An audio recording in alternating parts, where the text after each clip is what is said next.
Welcome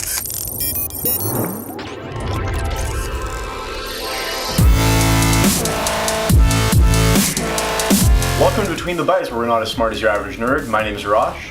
And I'm Gary. Arnold. Back Shandapur, not Arnold.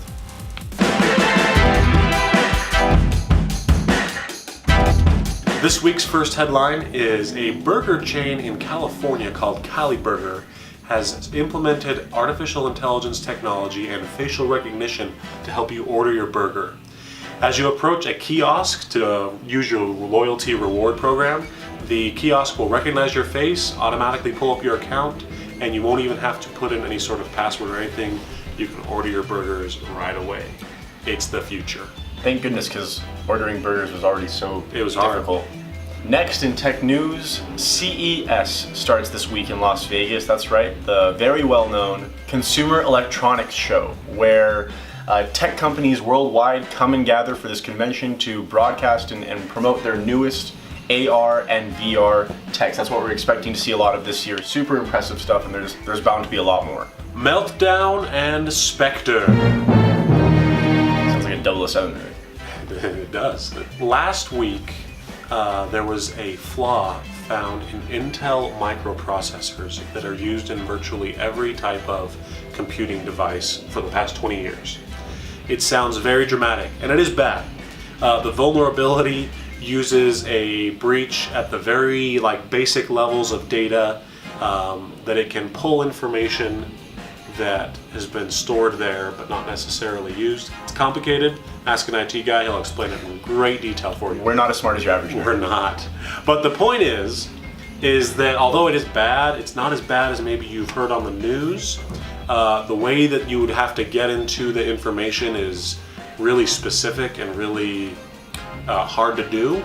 And in the end, if you keep your operating system and other systems updated, patches have been released that should fix the problem. So as always with any security breach, the lesson is keep your systems updated and patched. And on the forefront of tech news, no, not SpaceX, not anything Elon Musk related, not anything Amazon related.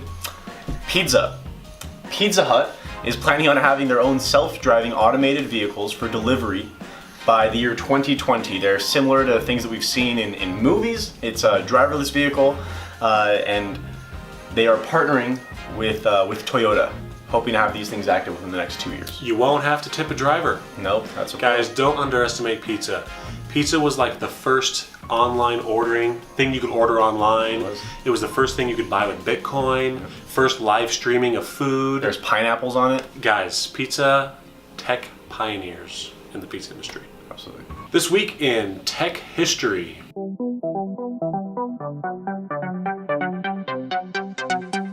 On January 9th, 9 years ago, 2009, Bitcoin was released by the mysterious Satoshi Nakamoto. Currently, as of filming, Bitcoin is at about $14,800. At the time, it was less than pennies.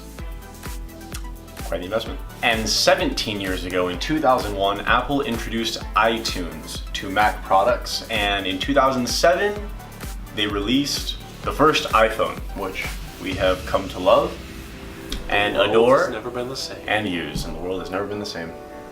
Thanks, Steve. That's it for this week's episode of Between the Bytes. Be sure to like and subscribe, share with your friends, and we will catch you next week.